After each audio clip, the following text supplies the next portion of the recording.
യമുനയിൽ കരകര പ്രിയയായിരുന്നെങ്കിൽ മഴമുകിലേ നിന്നെ തഴുകിയേനെ.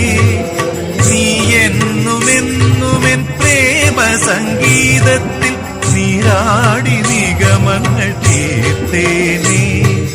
യമുനയിൽ കരകര പ്രിയയായിരുന്നെങ്കിൽ മഴമുകിലേ നിന്നെ തഴുകിയേനെ.